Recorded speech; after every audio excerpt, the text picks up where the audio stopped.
Forget New Year, New You. This season is about slowing down, locking the doors, and cozying up at home with the one you really want to do nothing with. Your dog. After the holiday chaos, those quiet nights with a blanket, a podcast, and your pup feel like the reset you actually need.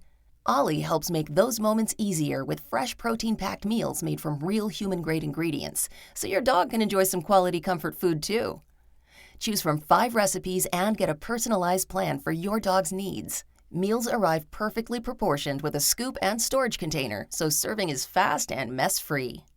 And with Ollie's in-app on-demand health screenings, supporting your dog is easy, ensuring more cuddles for many years to come. Visit ollie.com/truecrime and use code TRUECRIME for 60% off your first box. My Jonathan, I love you. I love you for finding the part of me that I never thought I'd find. I love you for wanting and needing me by your side. I love you for trusting me with your heart, your pride, your wisdom, and soul.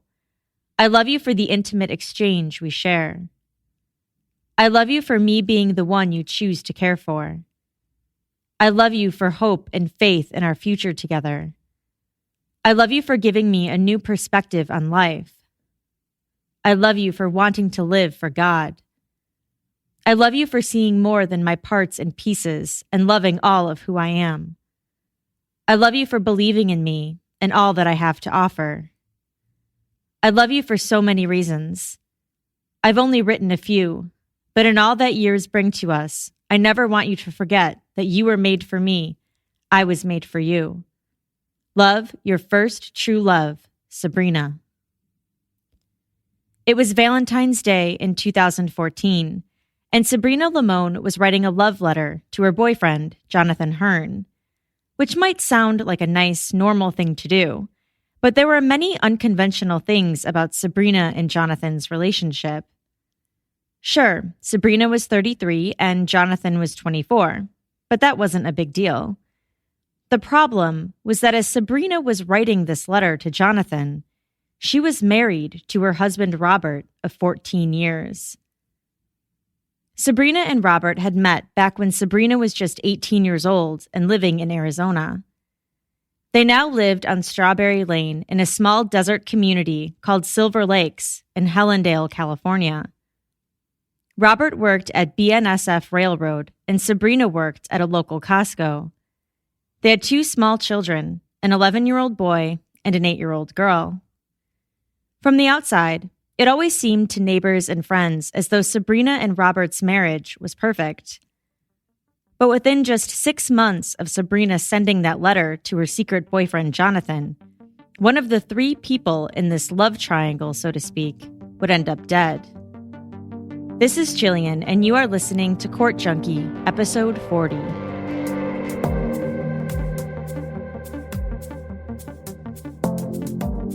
At 6:47 p.m. on August 17, 2014, Kern County Sheriff's deputies responded to a call about a male bleeding at the BNSF Railroad warehouse in Tehachapi, California. According to the 911 dispatcher, a man had shown up to work at BNSF and found a very unusual scene. One of his coworkers was lying on the ground, bleeding, and the interior office of the warehouse had been ransacked. When the deputies arrived, they saw a man outside kneeling down on the ground, about 50 yards away from an open warehouse door. The man was crying and panicking, and he pointed towards the warehouse and said, "He has 2 kids." When they entered the warehouse, they saw broken glass and paperwork on the ground that led to a man's body lying against the driver's side wheel of a pickup truck. The man was lying in a pool of blood, a visible lump on top of his head. One eye looked like it had been shot, and the other was closed. The man's arm was purple, and there were signs of lividity, meaning the man was deceased. Paramedics arrived at the scene fairly quickly, and they checked the man for signs of life, but couldn't find any. 38-year-old Robert Limon was dead from multiple gunshot wounds. The office of the BNSF warehouse looked as though it had been staged to look like a robbery, something one of the lead detectives noticed right away. Investigators pulled surveillance video from nearby businesses and tried to identify all the vehicles they saw coming and going on Goodrick Road, the road where the warehouse was located, during the time of the murder. They were able to identify all vehicles except for one, a man on a motorcycle, wearing a helmet and a black backpack, who was seen pulling up to the warehouse just before the murder and leaving shortly after. It wasn't long before detectives had their sights on a main suspect, thanks to friends of Sabrina's and Robert's, who had told police that Sabrina had been having an affair with a man named Jonathan Hearn. Not only that, but Jonathan was still coming around, even months after Robert's murder, something their friends thought was suspicious. Detectives noticed that Jonathan looked an awful lot like the man on the motorcycle from the surveillance video, and they quickly discovered that Jonathan did, in fact, own a motorcycle himself. Detectives reviewed surveillance video from a gas station that would be on the way between the BNSF warehouse and where Jonathan lived in Hesperia, California. And sure enough, there was the man on the motorcycle again, although now in a different set of clothing. Detectives got a warrant for Jonathan's cell phone records, and while there was no activity on his phone around the time of the murder, they noticed that Sabrina's phone number was listed on the records, although at first it looked like their communication had ceased months prior to Robert's murder. But there was also a number on there that was constantly in contact with Jonathan, and when they tried to pull the records from that phone, they learned that it was a burner phone belonging to Sabrina. And so detectives began wiretapping their phone calls from both Jonathan and Sabrina's phones to see if they could learn anything about who was responsible for Robert's murder. Jonathan and Sabrina spoke to each other multiple times a day. They expressed their love for each other, spoke about their religious beliefs and how it was God's purpose for them to be together, and they often spoke about the investigation as well.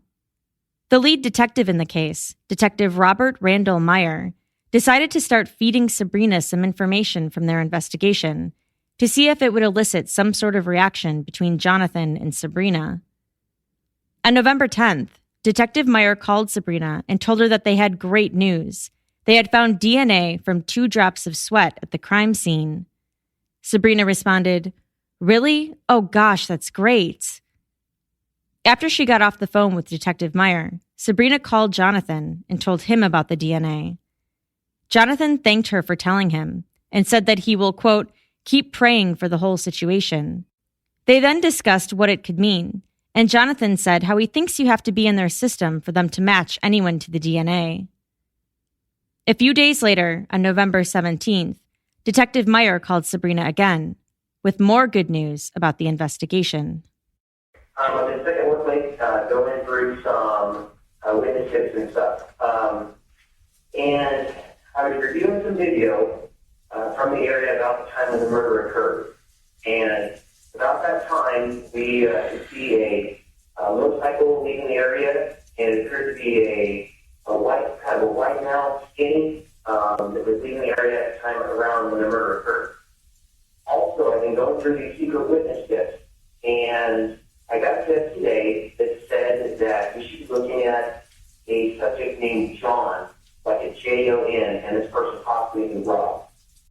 Sabrina then called Jonathan again and filled him in on what Detective Meyer had said, that they had surveillance video of the suspect, and that a secret witness had told them to look into someone named John. While they were on the phone, Detective Meyer sent her a photo from the surveillance video. The text read, "Sabrina, we think this is our guy. Do you recognize the person on the motorcycle?" Sabrina read the text out loud to Jonathan and described what the man on the motorcycle was wearing.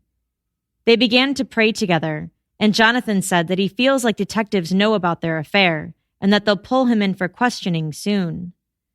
It only makes sense that he would be their main suspect, he said. And then, on November 18th, 2014, while Sabrina was at the Hellendale Elementary School, she was taken into custody and arrested. And shortly after, Jonathan was arrested while at work at the Redlands Fire Department. Jonathan refused to speak to detectives, but Sabrina wanted to talk. She admitted that Jonathan knew where Robert worked because she had told him, but she adamantly denied having any knowledge of Jonathan killing him and said that she didn't believe that he would ever do something like that. She admitted to having hid their affair, saying that she had been ashamed and didn't want her family to know. But as far as having anything to do with Robert's death, Sabrina continued to deny that she had. The detectives didn't believe her. One of them said, quote, "I think you set your husband up to be killed by Jonathan so you two could be together. And I'm going to tell you, that's not going to ever happen, ever. He's going to prison for the rest of his life, and I've got some serious doubts about you." He said there was absolutely no reason why Sabrina would tell her boyfriend where her husband was working.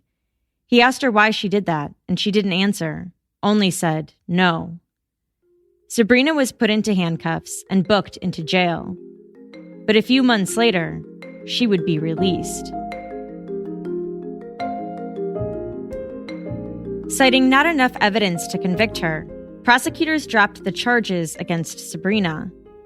And so Sabrina continued on with her life. She and her 2 children packed up and moved away from the Silver Lakes community, seemingly ready to start a new life. Sabrina had even started dating again. But about 2 years later, in 2017, just weeks before his trial was scheduled to begin, Jonathan told investigators that he wanted to talk. And not only did he confess to shooting and killing Robert, but he told police that Sabrina had been in on it. Jonathan agreed to a plea deal, perhaps an even controversial one. In exchange for testifying against Sabrina, he agreed to serve just 25 years in prison. Sabrina was rearrested in January 2017 and charged with 6 felonies, including murder, conspiracy to commit murder, soliciting murder, attempted murder, poisoning, and being an accessory after the fact. But going into her trial, it seemed as though the only evidence against her was the testimony from Jonathan, a sort of he said, she said situation. The trial drew national attention, and I have to say that this was probably the most requested trial from my listeners that I have ever received for this podcast. Everyone was fascinated by a story that seemed to have all the components made for a Lifetime movie: sex, betrayal, murder, religion. But unfortunately, this wasn't a Lifetime movie. It was real life. And the question that everyone wanted to know was Sabrina really the mastermind behind her husband's killing? Or was she just guilty of having an affair with the man who then went and eliminated him from the equation? Sabrina's trial started on September 11th, 2017. Prosecutor Eric Smith spoke about Sabrina and Robert's marriage. He said that Robert worked for BNSF in Barstow, but just before his death, he was also working as a rapid responder for them out in Tehachapi, about 2 to 4 days per month. Prosecutor Smith told the jury that Jonathan Hearn was a firefighter in nearby Redlands, California. One of his duties was to pick up food from Costco for the firehouse. And one day in 2012, he met Sabrina there as she was working, and in the months following, they began an affair. Smith said that affair led to the death of Robert Limon. Smith called Robert hardworking, a friend to everyone, and a father of 2. He told the jury that they'll hear from the mouths of Sabrina and Jonathan about their plan to get rid of him so they could be together, and so she could get in excess of $300,000 in life insurance and lifelong benefits from the railroad. Smith said they'll hear countless text messages and phone calls back and forth, photos and letters that were exchanged. In April 2013 and March 2014, Robert confronted Jonathan about the affair, but it continued. Smith said that Sabrina and Jonathan conspired about ways to kill Robert. They decided in April 2014 to try and poison him, but they got cold feet about doing it that way and backed out at the last minute. Shortly after that, Jonathan bought Sabrina a burner phone, and that's what they used while continuing to plan Robert's murder. They decided that Jonathan would go shoot and kill Robert while he was at work in Tehachapi. Jonathan purchased clothes from the Salvation Army, bought a mask, and built a silencer. He surveilled the BNSF warehouse and took photos of it beforehand. Meanwhile, Sabrina provided information to him, including where the warehouse was located and when Robert was scheduled to work. So on August 17th, 2014, while Robert was at work, Jonathan got on his motorcycle and went to Tehachapi. He wore a mask that looked like an old man, and as he approached Robert, Robert offered to get him something to drink, not knowing that it was Jonathan. Jonathan fired 2 shots and then fled on his motorcycle. He then texted Sabrina and called her when he got home. Smith said that when they started their investigation, police asked Sabrina if she had been having an affair or if there were any marital problems between her and Robert, and she said no. But due to Sabrina and Robert's friends calling detectives about Jonathan, the investigation focused on him. Smith said they got his DMV info and learned that he had a motorcycle, the same type of motorcycle that was seen in the surveillance footage. And while the investigation was going on, Sabrina and Jonathan took steps to start their new life together. Jonathan went over to her house multiple times, making sure to bring a family member so it didn't look weird. He would stay the night after the kids were in bed. 19 days after Robert was killed, Smith said Sabrina texted Jonathan that she loved him and called him a sexy guy. 21 days after Robert was killed, she told him that she wanted to kiss him and not stop, that she missed him tonight and that she loved him. 25 days after Robert was killed, Sabrina texted him, quote, "I feel super blessed." She then told him that she bought him something that they will one day share in their home. Smith read aloud more text messages from Sabrina to Jonathan in the months following Robert's death. On October 5th, 2014, Sabrina called him her partner in this life. She wrote, "So ready to live fully for you. I am ready for us. I need you." Then a few weeks later, quote, "I am in love with you deeply, a love I have never felt before."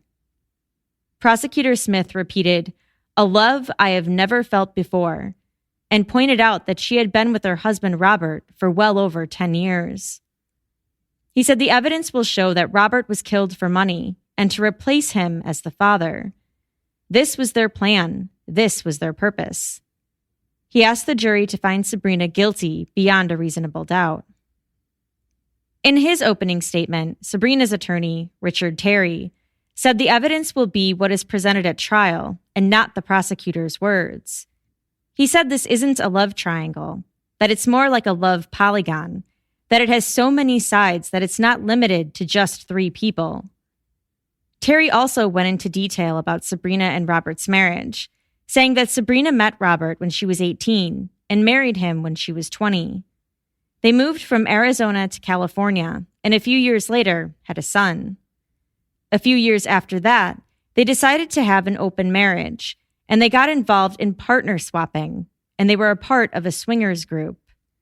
They would go on adult-only vacations and party and engage in sexual conduct. This was their lifestyle, Terry said. In 2012, when Sabrina met Jonathan, he approached her at Costco, and she was flattered by the attention and gave him her number. They started seeing each other, just socially at first, but over time it developed into a romantic relationship that was off and on. Terry said that Robert found out about their affair on 2 different occasions. The reason for Sabrina's burner phone, Terry told the jury, was to hide their affair after Robert found out about it a second time. Jonathan kept pursuing Sabrina, and she was enamored with the attention from this younger, intelligent man. Terry said she fell in love with that feeling of being wanted just for herself, and not just as a sex toy that her husband passed around. Terry argued that Sabrina didn't have a motive to want Robert dead, that there was no evidence that she knew that Jonathan was going to kill him. Their only evidence, he said, is Jonathan, a cold, calculated killer who stalked and killed her husband. He said Jonathan manipulated Sabrina and killed her husband, and now he will claim that she asked him to do it, but there will be no evidence to support that, Terry told the jury. Keep an open mind and question everything. Robert's coworker who had found his body testified that he got to work that day at about 6:45 p.m. to relieve Robert. When he arrived, he found the shop completely closed up, and Robert was nowhere to be found. He opened the garage door and saw the truck that Robert would have been using parked inside. He thought something was off. He saw a broken light bulb on the ground and tried to figure out where it had come from. He walked over to the warehouse office and noticed that the door was open, which was unusual. He saw that the office itself was, quote, tore apart. And at that point, he knew something was wrong. He walked back out, and as he approached Robert's truck, he saw blood on the floor. You said you saw a glimpse of blood. Can you just describe that, please? There was a pool of blood that was by his head that was past the front tires. After you saw the pool of blood, what did you do? That's kind of when I came further around and seen him, and I kneeled down to him and was trying to talk to him and trying to get him to wake up. And when you say you came around, are you talking in front of the vehicle, back of the vehicle? From the front of the vehicle. After you walked around the front of the vehicle, how was Robert's body positioned? His head and his shoulders were kind of leaning up on the front tire of the driver's side. Did you move him in any way? I did later, not at that point. So you walked around, you see Robert, he's leaning up against the front tire. Correct. Try to speak with him. Yeah, I knelt down to him and was, trying to talk to him, trying to get him to acknowledge me. You recall what you said? I was just saying, Rob, what happened? And was asking, saying, wake up, buddy. Did you get any response? None. He realized Robert wasn't going to respond, so he called 911. The lead detective in the case, Detective Meyer, testified about the surveillance videos they collected from nearby businesses. Portions of those videos were shown to the jury, where they could see the man on the motorcycle traveling towards and away from the warehouse around the time of the murder, and a grainy video of a man walking towards the warehouse that Meyer said was later identified as Jonathan Hearn. During their investigation, they interviewed Robert's coworkers and friends and found that Robert really never had any problems with anyone and that everyone seemed to genuinely like him. When he first interviewed Sabrina, she told him that she and Robert had a great marriage and twice insisted that there was no infidelity, either on her part or on Robert's. A friend and neighbor of the Limons, Jason Bernatine, testified that he and his wife Kelly were close with Sabrina and Robert, but Jason also knew Jonathan Hearn. He met Jonathan in 2010 or 2011, where he worked as a firefighter at the San Bernardino Fire Department. He said Jonathan was very intelligent, very well-spoken, and proper, that he could have been a doctor or a lawyer, but that he loved firefighting. Jason called him sheltered and said he didn't cuss very much. Jonathan left the station when he was hired on full-time at the Redlands Fire Department. The next time Jason encountered him after that was when Jonathan texted him and said that he had met his friend Sabrina at Costco. Jonathan wrote that he would love to hang out with all of them sometime. Jason said that Jonathan started texting him more frequently, to the point where Jason started to feel weird about it. He said he would joke with his wife Kelly that, "Hey, I think this guy likes me," and they would laugh about it. He called it odd. Then one day in March 2013, they went to a bar with a group of their friends, including Sabrina and Robert. When they got there, he saw 3 guys that he recognized from work. One of them was Jonathan. He said Jonathan and Sabrina were hanging out that night. He said he remembered noticing that because Jonathan was usually more reserved. A few months later, he, Kelly, and Robert were fixing up a house that Jason had just bought when he got a text message from Jonathan that read, "Hey Jason, I need your buddy Rob's phone number. Can you call me?" Jason called him and asked him why he needed Robert's number. John told him that he had been having an affair with Sabrina and wanted to talk to him about it. Jason said he gave the phone to Robert, and they talked for about 45 minutes. Robert later told him that everything was okay, that Sabrina had had an affair with Jonathan and was embarrassed by it. About a week after Robert's death, Jason said he received a strange voicemail from Jonathan that he turned over to the police. He recalled Jonathan's and Sabrina's behavior after Robert's death and how he started contacting the detective in the case. Did you ever see Jonathan in the area of Silver Lakes or Hallandale after the death of Robert? Yes. When did you see Jonathan? I saw him drive through the intersection of Hallandale Road and Vista Road from my fire station. Do you recall the approximate date?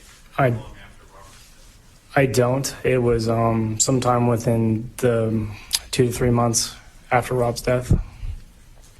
After Robert's death, did you ever speak with Sabrina about Jonathan? I did. What did she tell you? I had found out that Jonathan had brought her flowers. I had called Detective Meyer the previous Friday after Jonathan had called me, and had a meeting set up with Detective Meyer that Monday. So I called Sabrina to actually have her come and meet me when I was meeting Detective Meyer, but I did not tell her that that was the reason I needed to meet her. She did not show up at that time. She left a voicemail at 10 o'clock that night saying that she could not make it. The following morning, I called her and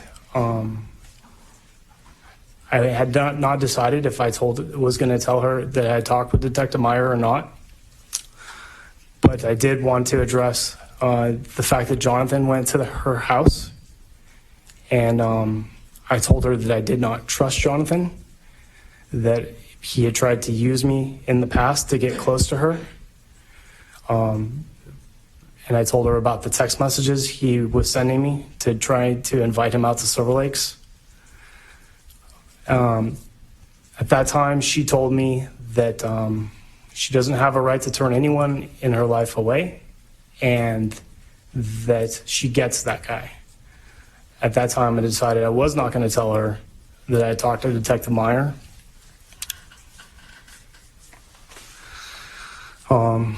That conversation lasted probably 10, 15 minutes. Now, when you met with Detective Meyer, did you provide any letter that you had received from Jonathan? Not at that time. I provided him with a voicemail that Jonathan had left me. So the audio that you received from Jonathan, you gave that to Detective Meyer? Yes, that was the Monday where I first met Detective Meyer in person. Did you also provide Detective Meyer some text messages that you had received? Yes, I gave him all the text messages that Jonathan had sent me. Jason said he had been avoiding Sabrina, but ran into her and her 2 kids at the grocery store about a month and a half after Robert's murder. The kids started talking about Jonathan, and Sabrina quickly changed the subject and, quote, hushed them away. Jason later told Detective Meyer about it. Jason's wife, Kelly Bernatine, testified that within 2 weeks of Robert's death, she saw Jonathan multiple times in their neighborhood. Once while he was driving, and another time, she saw his truck parked outside Sabrina's house. She asked Sabrina about it, and she told her that it was someone else's. But Kelly was suspicious, so she wrote down the license plate number and gave that to Detective Meyer. Another time, she saw a black motorcycle with the words "forgiven" airbrushed on the side of it. She took a photo of the motorcycle and got the license plate and gave that to Detective Meyer too. She didn't bother asking Sabrina whose it was because Sabrina had already lied to her. She said Sabrina did tell her that shortly after the funeral service, Jonathan came over with flowers. She said she kept updating Detective Meyer over the phone and then went to meet with him. When asked why she spoke with him, Kelly said, her voice cracking, "Because someone killed my friend and they needed to pay for it." Mark Reilly, an evidence technician with the Kern County Sheriff's Office, executed a search warrant on Jonathan's home in Hesperia, California, after his arrest on November 18, 2014. Photos of what were found were shown to the jury, including a motorcycle in the garage, brown shorts and a black tank top in the laundry basket, a rifle, a .45 caliber semi-automatic handgun, and letters and photographs of Sabrina. Sean Mountjoy, a deputy sheriff with the Kern County Sheriff's Office, went undercover and began surveillance on Jonathan and Sabrina shortly after they became suspects. He told the jury about one instance at a Round Table Pizza in Apple Valley. Are you aware whether or not for sure that Jonathan Hearn and Sabrina Limon were in a relationship when you were surveilling? I was definitely convinced they were in a relationship. What convinced you of that, based on what you observed? It appeared Jonathan Hearn almost took like a father figure type of role, as he would allow the kids to play video games like at Round Table Pizza. He'd give them a bunch of quarters. They'd go play the video games, arcade games, as he and Sabrina would sit and talk in private. They appeared very close to one another, would touch one another, hug each other, kiss, just as a normal couple would. An officer with the BNSF Police Department reviewed phone records for Jonathan's cell phone, as well as for Sabrina's two phones. He testified about the activity between the two around the date and time of the murder. On August 1st, 2014, through August 13th, 2014, there were 1,605 text messages sent between Jonathan and Sabrina's burner phone. On August 14th, 2014, through August 15th, 2014, there were approximately 204 text messages between the two phones, including multimedia messages. On August 16th, 2014, there were 93 text messages between the two phones. And on the day of the murder, on August 17th, there was a phone call from Sabrina to Jonathan around noon. Then there were 8 text messages from 1:26 p.m. to 6:57 p.m. Then another phone call from Sabrina to Jonathan at 7:50 p.m. and a phone call from Jonathan to Sabrina at 8:37 p.m. There were then a total of 56 text messages from 8:38 p.m. through 6:48 the next morning. And on August 18th, the day after Robert's murder, there were 97 text messages and a phone call from Jonathan to Sabrina's landline, which resulted in a 134-minute phone conversation. For that entire month of August 2014, there were approximately 2,493 text messages between the two and approximately 120 phone calls. The General Director of Claims at BNSF testified that he spoke with Sabrina numerous times after Robert's death about the railroad retirement benefits and how they worked. He said he kept having to tell her that they couldn't rush it through and that they had to follow the normal process. He said in light of what happened, there was never any financial settlement paid out to Sabrina. Jonathan's father, Mike Hearn, took the stand and testified that he used to teach his children stories from the Bible, including the story of David and Bathsheba. And as to why that story might be important to this trial, the story goes something like this. King David is at home while his men are all out to war. While looking out his window, he sees a beautiful woman and asks for her to be brought to him. The woman is married, but they have an affair. She gets pregnant, and in an attempt to hide her pregnancy, they make her husband think he's the father.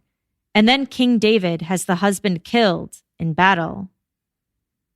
Mike said he enjoyed teaching that story to his kids because it taught them the ideas of self-control, not taking things that don't belong to you, and not lying to cover things up.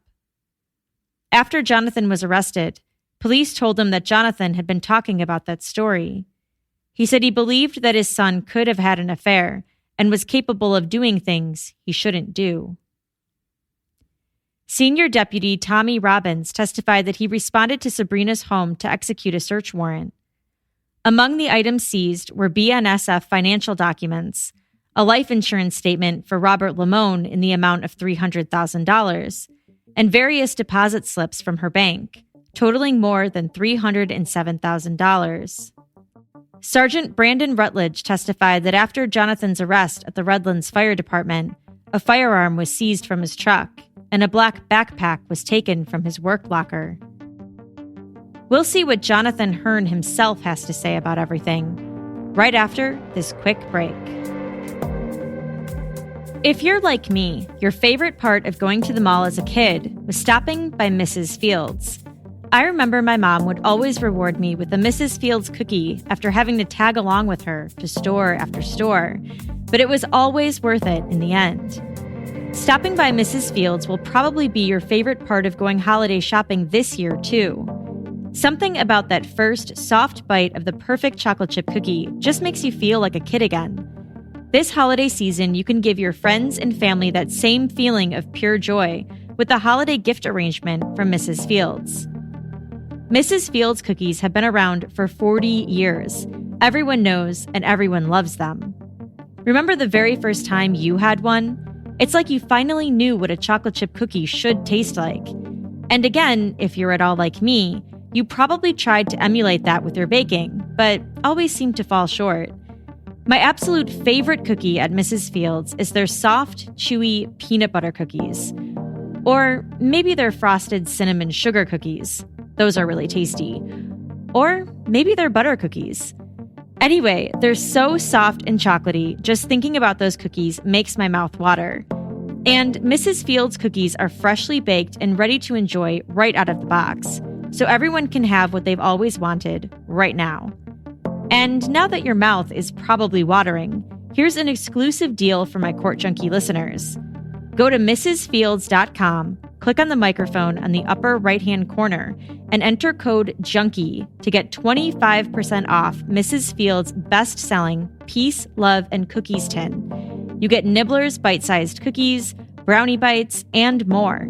So click on the microphone and enter promo code JUNKIE at mrsfields.com to get the perfect holiday gift for 25% off. That's mrsfields.com. This episode is also brought to you by Virtue. Virtue Labs is a new hair care brand with the goal of giving everyone the best hair scientifically possible. All thanks to an incredible new protein called alpha-keratin 60KU, which was discovered 6 years ago by a group of bioscientists working in restorative medicine. Unlike most hair care products that are sourced from animal byproducts, alpha-keratin 60KU is a whole, human protein that's identical to the keratin in your own hair.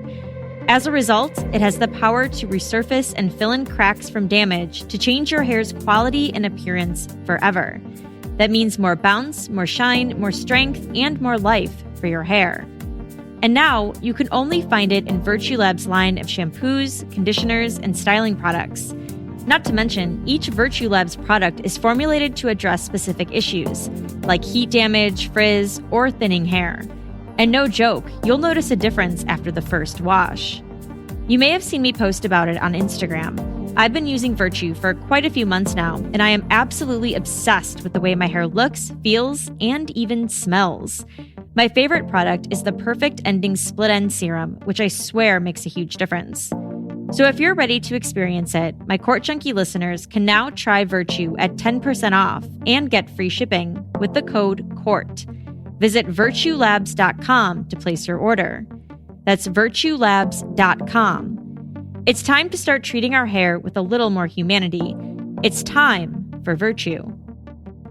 And now, back to the episode.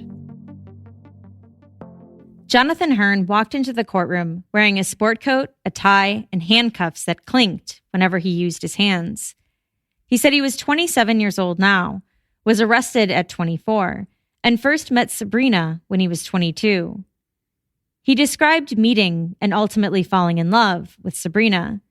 He said the second or third time he ran into her at Costco, she remembered his name. He couldn't remember hers, but thought that it was neat that she remembered his. He got her number that third time. He said she wasn't wearing a wedding ring and never said anything at first about being married. They talked and texted within a week or two, and she called him and told him that she was married. At that point, they agreed to talk just as friends, but that didn't last long. By the end of December 2012, it had turned into a full-fledged affair. He said they usually had sex at her house when Robert and the kids were away, but she would also come over to his house too. When they weren't together, they would exchange messages and photos, many of them salacious. He said they started telling each other they loved each other pretty quickly, early in 2013. There were a number of times where he would rethink about what he was getting himself into, but it kept progressing more, which was, quote, to his shame, he said. Prosecutor Smith asked why he kept going back. So when you were going mentally through this moral dilemma, what kept you going back to Ms. Limon? Just to give a sense of her personality outside of this courtroom, I know this is probably a time when she's not very talkative, but she's a very, very friendly person and a very encouraging, attentive. Almost all of her words are very kind towards everyone. She's very upbeat and just has a reserve of optimism no matter kind of what's going on. And as I mentioned, around that time, I had a number of relationships that probably were subpar, where they were not people like her. So when I met her, and she was very attentive and very encouraging and very uplifting and upbeat, and there was a sort of emotional magnetism there. And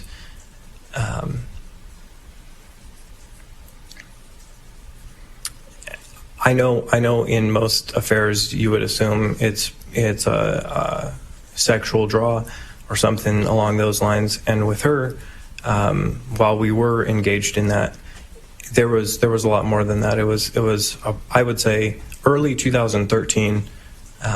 It was a primarily emotional affair, though we were hooking up from time to time.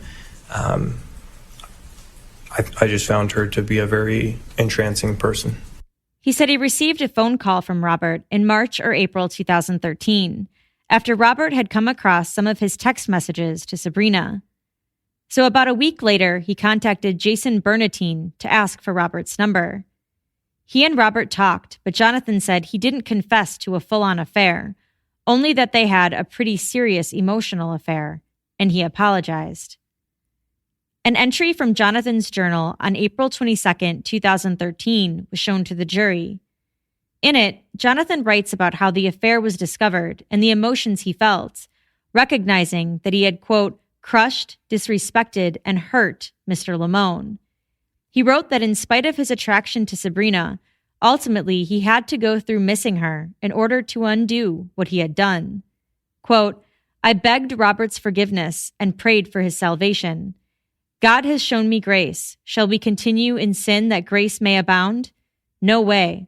I am blessed but torn. I cannot afford to hurt Robert again. Yet I love Sabrina. Dad said, sometimes God interrupts our lives for a reason. Another passage read, quote, ultimately, I want this woman to know that she is amazing and loved by God and me, but I cannot also disrespect, hurt, or dishonor her incredible husband. Next time, we will discover the beauty and balance of forgiveness. Forgiveness is a challenge. Jonathan said he was very conflicted by his actions, but within a month, he and Sabrina were having sex again. When asked if he tried to stay away from her, he said that he had very serious conversations with her, expressing his conflicts, but he said that he failed at making a concerted effort to stay away. Eventually, Sabrina started to speak negatively about not only her marriage, but about Robert himself. Jonathan said Sabrina told him that Robert was exploitative and objectified her, often passing her off to other men in their swinger lifestyle. She said Robert wasn't concerned with their marriage. He was focused on his own interests and not the interests of her or their kids. Prosecutor Smith asked him how he felt when Sabrina would tell him those things. As far as my feelings, the foundation of a number of our conversations were justifying in nature. So when there were guilts, I would say, was when those things were brought up. As far as most of the negative things we discussed about Robert were not just like you or I would just discuss negative about someone that we know mutually. These were more so decidedly justifying. They were to look for justification for an affair that we were carrying on that we shouldn't have been, and obviously I felt guilt for. The negative conversations about Robert continued into 2014 and became a regular topic of conversation. He said he listened and believed it. Jonathan was then asked about how killing Robert came about. When did you and Sabrina, when did you begin to speak about Robert's ultimate demise?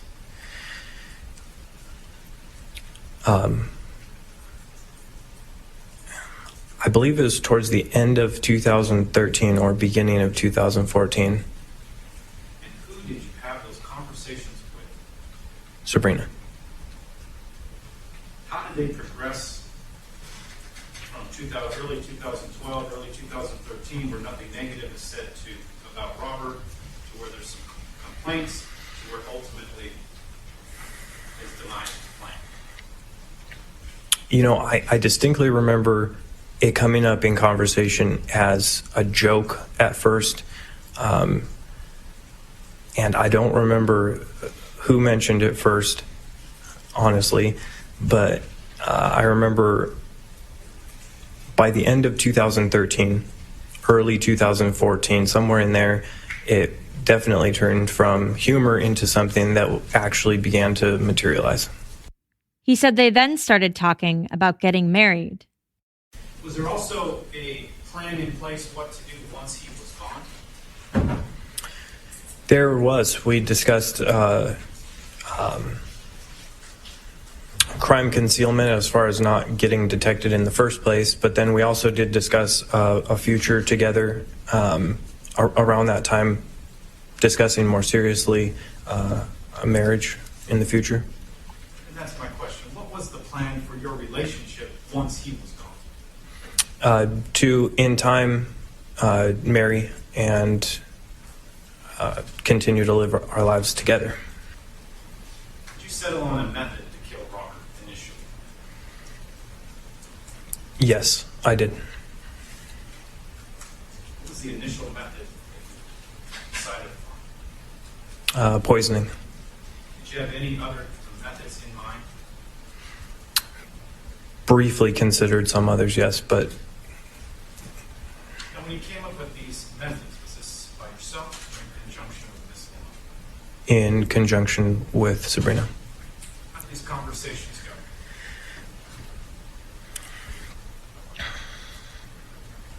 go? As far as planning the poisoning, or are you saying to progress to getting to poisoning him? The initial decision as to what method you would use to try to kill Robert. I don't remember how the conversation came up, but obviously we were discussing killing him, and I know we briefly discussed.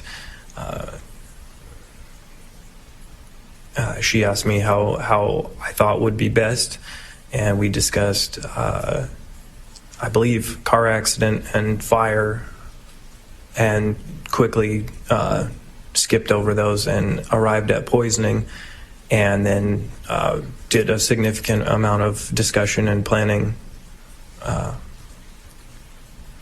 pursuant to that. So they decided to poison Robert. Sabrina told him about Robert's medical history, and they thought that might be their best option in order to get away with it. He said Sabrina suggested making it in banana pudding with vanilla wafers.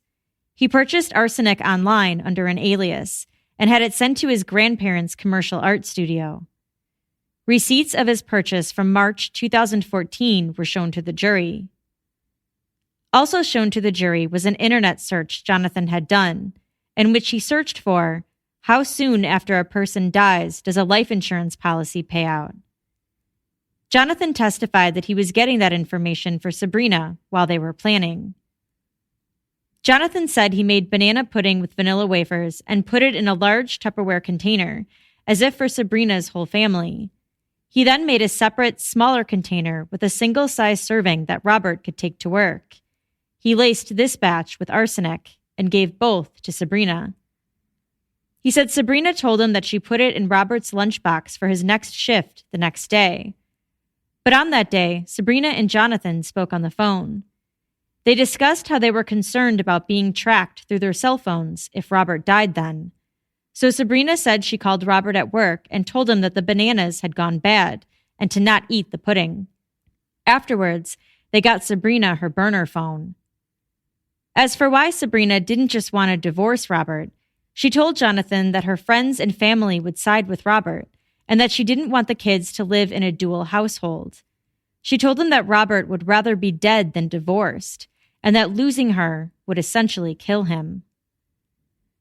Around February or March 2014, Jonathan made a list of things that Sabrina had told him about Robert. The list was shown to the jury and read, in part, refusing God even while ill, gave his wife away to another man to share passionate experience that humans can share together, gave his wife away to other women, wants to have a threesome, defied the living God. Please kill him, God. I love you. My vision has not changed. Divorce or wait for Rob to leave. God's punishment.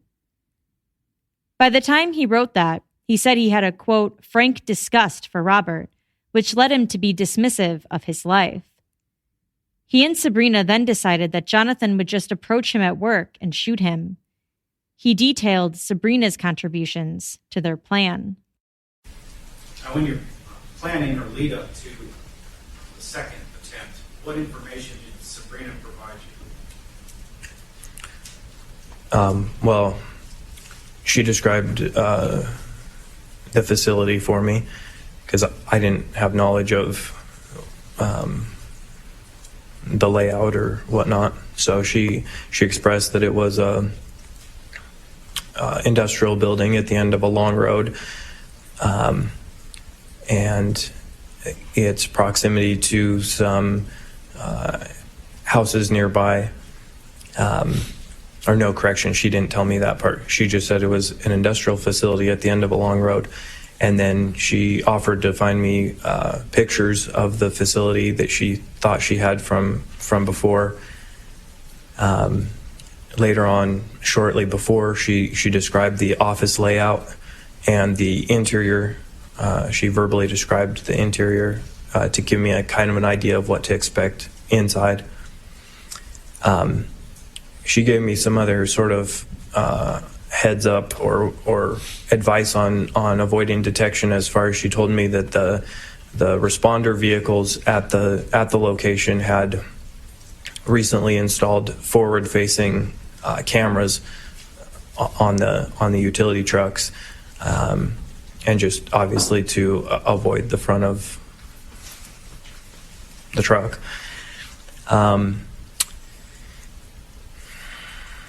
Just, I guess, little incidental concerns, like she had expressed that it would be better that I take my motorcycle instead of my truck, because I drove a pretty loud diesel truck at that time, and my motorcycle was quieter. At that time, it was my intention and expressed to her that my thought was to go out at nighttime, and because he worked occasionally night shifts out there. So the idea of a quieter vehicle, just so as to not wake people up or have witnesses potentially. So we discussed the location, some of those other incidental concerns, but trying to think. I know as I needed specific logistical information, she was able to provide some of those things. At one point in their planning, Sabrina asked to delay it because her mother was ill. But at another point, she wanted to expedite their plans because she and Robert had an annual trip planned near the end of August, and Sabrina didn't want to go. So she was pushing for him to do it so that she wouldn't have to go. He said any time Robert's work schedule would change, she would let him know. On the day of the murder, August 17th, Jonathan left work at the Redlands Fire Department at 8 a.m. and went to a Walmart near his home to get some ammunition. He said he wanted to get ammunition that was unlike the kind he already had at home. When he got home, he made some final preparations on a silencer he was planning on using. He then left and went to an area just south of where he lived to test out the silencer. He then went back home and started preparing to leave for Tehachapi. He packed 2 backpacks with a mask, change of clothes he had bought from a thrift store, and extra ammunition. He used adhesive flashing to modify parts of his motorcycle so it would look different. As you were making these preparations, did you speak with Sabrina Limon? I did. Did you tell her of some of your preparations? I did. Which of your preparations did you inform her of? All of them. I shouldn't say all of them. I didn't exactly explain everything I was doing, but she asked me how I was feeling. She asked me if I could be detected, and so I explained the clothing and the mask that I didn't think I would be recognized. She asked me about my motorcycle, if that would be noticeable, because it did have custom lettering on it, and I explained that I was taking measures to disguise the motorcycle as well.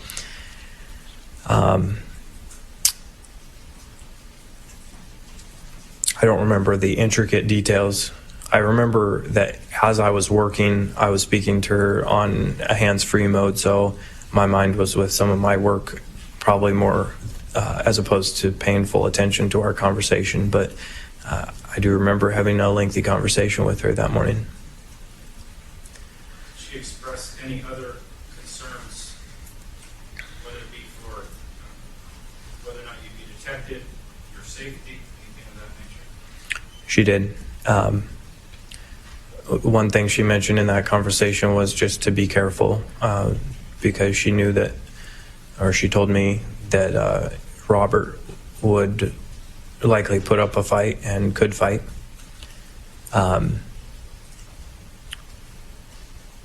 She also expressed that she thought I was kind of getting a late start because I was still at home, and based on the time it takes to get from where I lived all the way up to Tehachapi, I ran the risk of Robert's oncoming relief maybe arriving around that time. So she expressed that she thought I was kind of getting a late start, and so just be careful. As for what he and Sabrina talked about if they were to get caught, they had a plan for that too.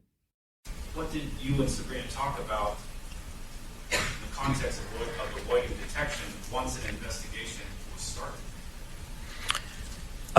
Well, we first and foremost, we're hoping to not need to use any alibi, and hopefully it would be investigated as a robbery we discussed.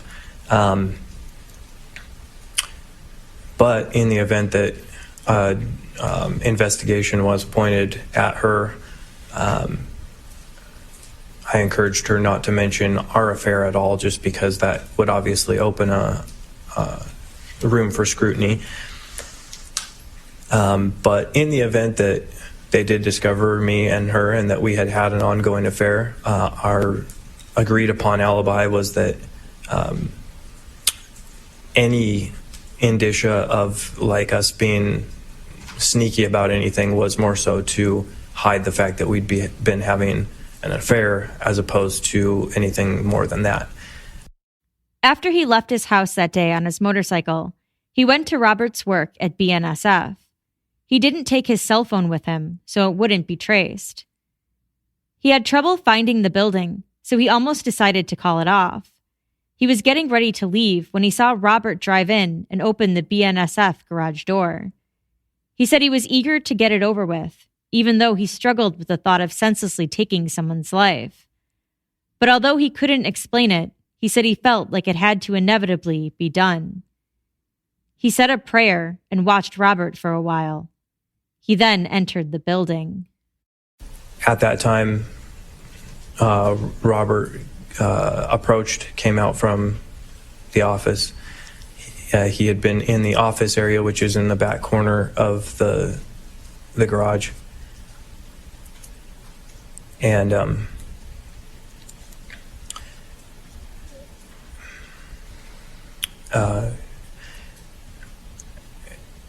we briefly spoke.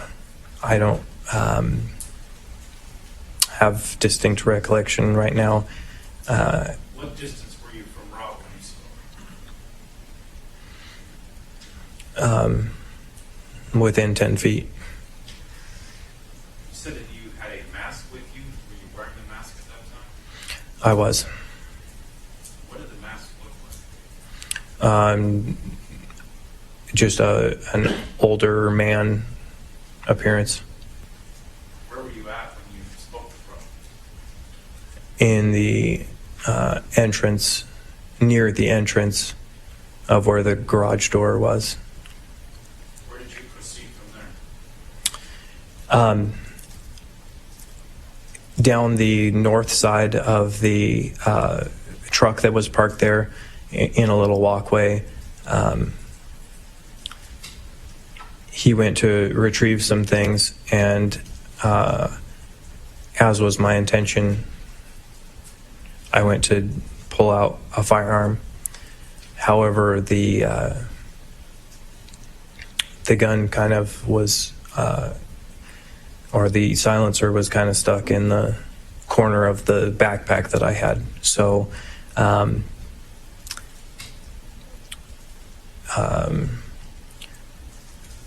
ultimately sort of followed him with one hand in this bag trying to retrieve a gun, and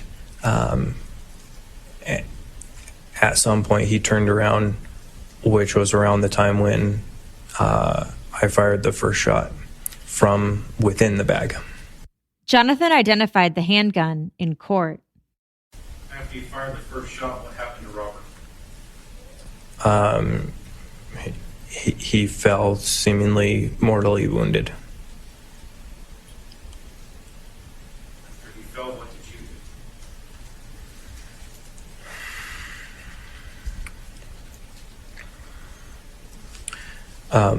do? So as to avoid the front of the truck that was parked right there because of the cameras, I went around the back of the vehicle and then headed up into the office to follow through with the previously discussed plan of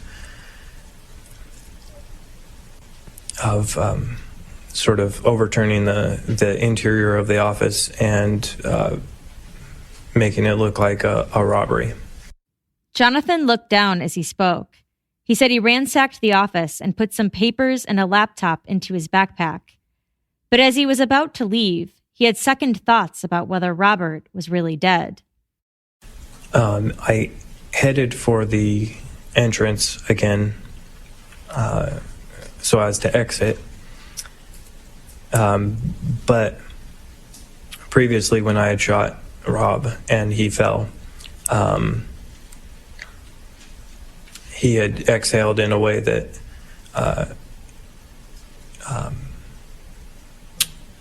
made me believe he was dead. But I questioned that as I was about to leave, thinking I really didn't want to leave him if he wasn't entirely dead. So I went back around the backside of the truck and quickly fired one more shot at him. And then closed the garage door behind me. He got back on his motorcycle and drove to a secluded area where he took off his motorcycle license plate and changed his clothes. He then stopped at a gas station. The surveillance video from that stop was played for the jury. showing him in a different outfit as before. He then drove home. When he got there, he got his cell phone, which he had left behind, and saw that he had a lot of missed calls from Sabrina, so he called her back. What did you tell her? Well, the conversation went something to the effect of that she was worried. She expressed that she was glad to hear from me. She was worried she hadn't heard from either of us and had been trying to call both of us, and referring to both me and Robert, and was very worried because it had been a lot later than she'd anticipated that I was getting home.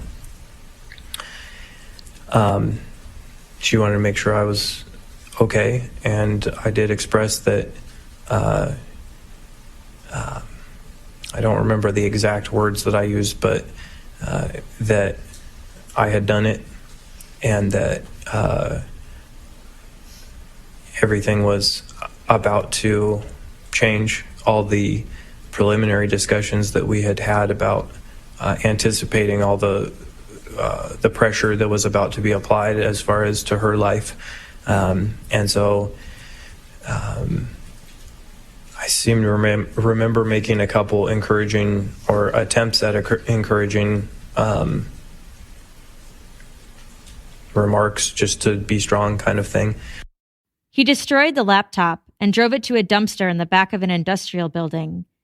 He said he was paranoid and burdened by the fact that he had just committed a really egregious act. When asked if he thought he would be a suspect because he had been having an affair with Sabrina, he said yes. But he said he trusted Sabrina wouldn't say anything because they had planned it together. Jonathan said that he and Sabrina were concerned about Jason and Kelly Bernatine because they were the only ones who knew that they had been involved in an affair prior to Robert's murder. He said it was their intention to gradually distance themselves from them. He said he texted Jason 2 weeks after the murder and wrote a letter to Jason and Kelly to reintroduce himself into Sabrina's life and apologize to them for using their friendship. Their wiretapped phone calls were then played for the jury, and there were plenty of them. In one call, Sabrina and Jonathan profess their love to each other, and Jonathan says that God has a purpose for them and a vision. He also says a prayer that Sabrina will know the right words to say and that they won't be suspected by law enforcement. In another call, Sabrina calls Jonathan and tells him that she is about to go to church, but that everything is fine and that the police told her that they don't have anything. Jonathan tells her that he will keep praying, and Sabrina thanks him for that.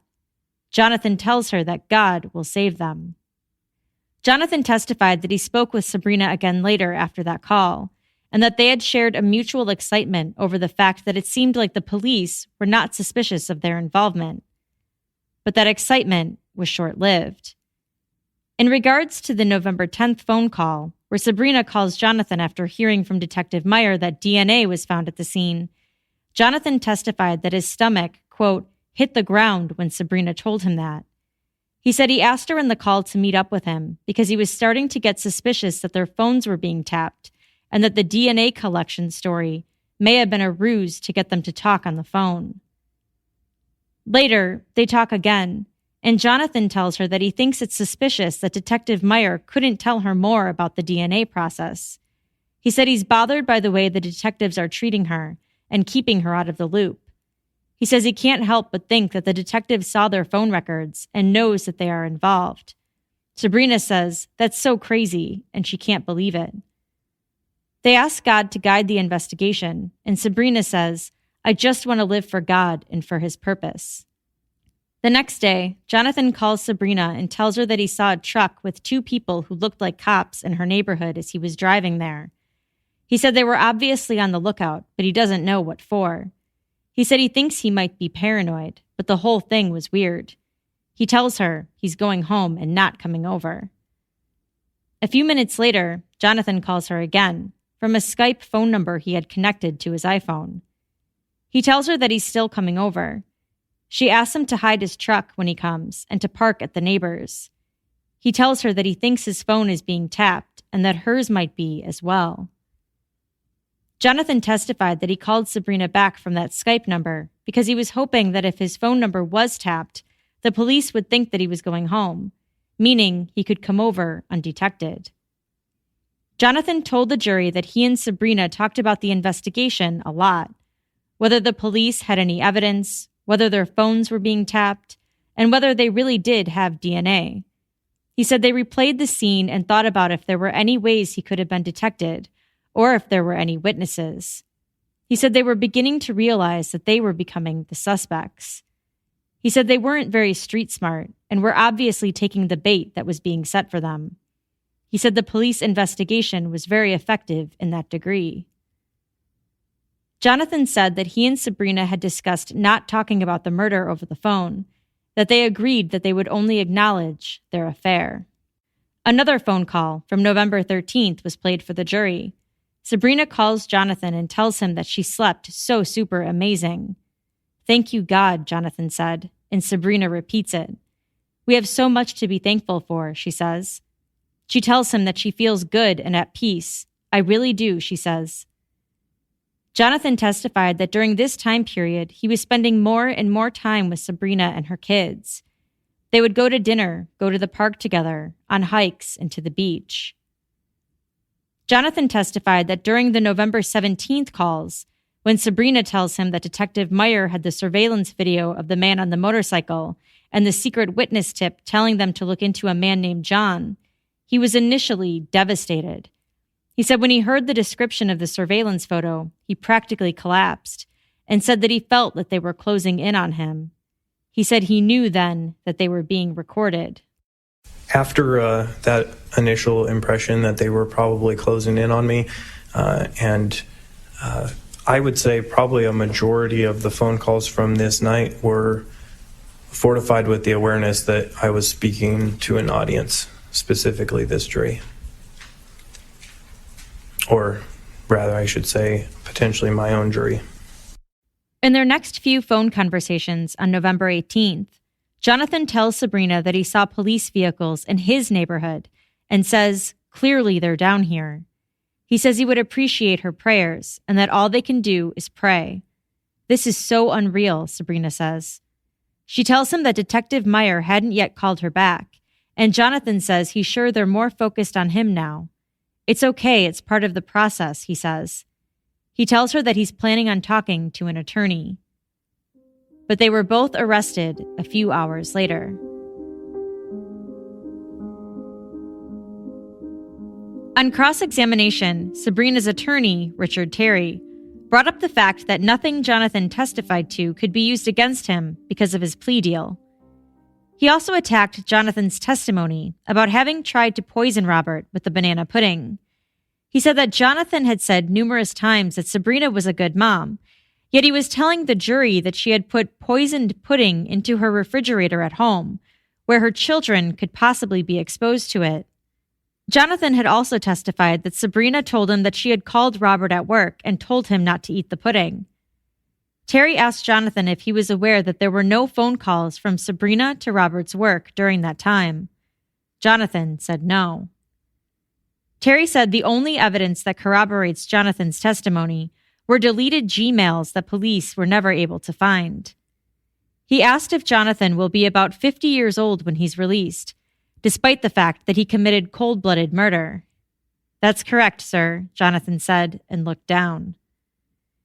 Terry said that Jonathan had testified that in June 2014, his plan with Sabrina to kill Robert was already underway.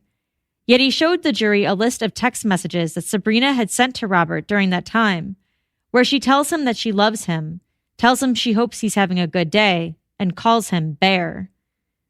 Then, on the day of the murder, she sent Robert a text message that read, "Bear, I hope you are having a good day. I'm going to my mom's to visit for a bit. Call me on my cell. Love you, responder Rob." Terry asked Jonathan if it was true that he found out that Sabrina was seeing a former lover of hers after she had been released and while Jonathan was in custody awaiting trial. He asked, "Isn't it true that you only came forward after finding that out?" "You didn't feel any sense of betrayal?" Terry asked him. "I had already gotten over those emotions long before, sir," Jonathan replied. When it was the defense's turn to present their case, they called Sabrina's sister to the stand. She testified that she spoke with Sabrina on a daily basis in 2014, and that Sabrina and Robert had a good marriage. She said she was not aware of Sabrina's affair with Jonathan. On August 17th, when Robert was killed, she drove over to Sabrina and Robert's home. She said Sabrina was a mess, was crying and screaming. She said she was in shock at what happened. She spent the night there and held Sabrina's hand and rubbed her head. She said Sabrina was not handling Robert's death well over the next few weeks and months.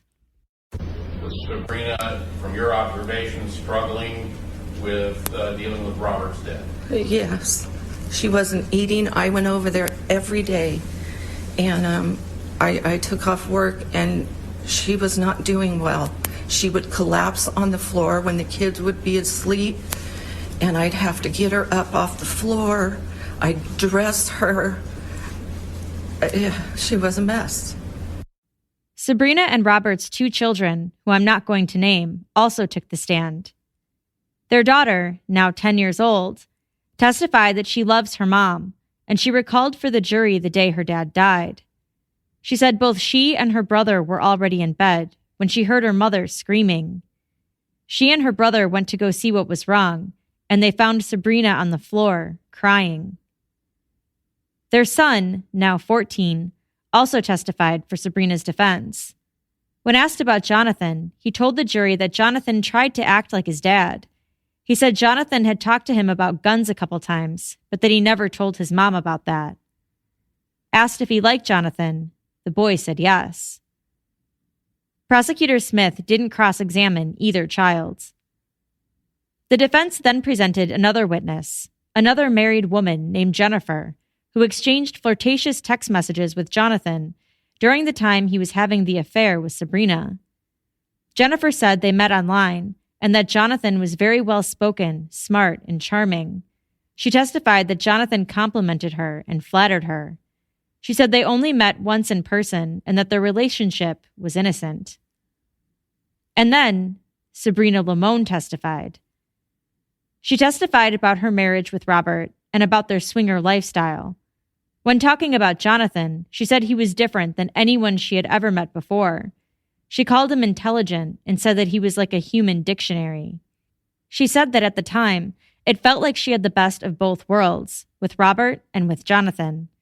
She said although she and Jonathan fantasized about being together, she was never serious about leaving Robert, that she couldn't imagine her life without him. She called Robert a great dad and a great man. She refuted the poison story and said Jonathan never gave her any banana pudding to give to Robert. She also said that she had no idea that he was researching financial payouts from life insurance policies or railroad benefits. On the day of Robert's murder, she said she talked to Jonathan, but didn't remember what they talked about. She said she had previously told him about Robert's work in Tehachapi, but not on that day. I had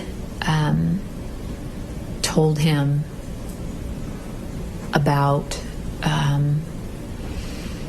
Robert's work up in Tehachapi and his workplace up in Tehachapi. And I don't remember when I did that or specifically why I had told him, if he had asked me or how it went, but nothing that was out of our normal. I mean, I told him every detail of my life. I told him always what was going on, where Rob was, because those were times where we talked or saw one another. So he always knew, and he knew details of everything about me and my life, fortunately. Sabrina said she and Jonathan never talked about killing Robert, and she was unaware that he did it after Robert's death. She said she was in denial. If you knew that Jonathan killed your husband, would you have been involved in a relationship with him after your husband was killed? No. Would you have allowed a man like that, if you knew that he killed your husband, to be around your children? No. Sabrina said that Jonathan was controlling and told her what to say to the police. On cross-examination, Sabrina said she doesn't remember what led her to specifically tell Jonathan where Robert's work was, and doesn't remember describing the warehouse to him.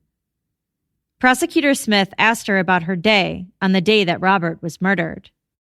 Now, in your first two interviews with law enforcement, you told them that you went to church. You told them that you were getting the kids ready for school. You told them that you went to your mother's house. You told them where the kids were. You told them that you had conversations with Rob. You told them that you called Robert over and over again, and that you kissed Rob goodbye. I did. All that. Yes. What did you leave out of the list of things that you did then? Jonathan. You said you talked to Jonathan that day. Do you know how long you talked to Jonathan? I don't remember exactly how long. I added 223 minutes, 3 hours, and 45 minutes of talking to Jonathan prior to him leaving to go kill your husband. I did not know he was leaving to go kill my husband. Sabrina said she doesn't remember what they talked about that day, and Smith told her that it was the day her husband was murdered, and that she should remember. Smith brought up the phone calls and messages from the day after Robert's murder, too. At 6:28 a.m., she sent a text message to Jonathan. She said she doesn't remember specifically what that said, but she remembers telling him that Robert was gone.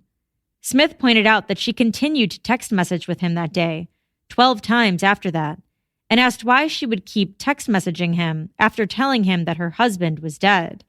She said she doesn't remember. Prosecutor Smith showed her loving text messages that Sabrina sent to Jonathan in September, just weeks after her husband's death.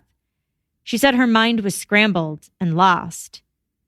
She maintained that she had no knowledge of Jonathan ever killing her husband.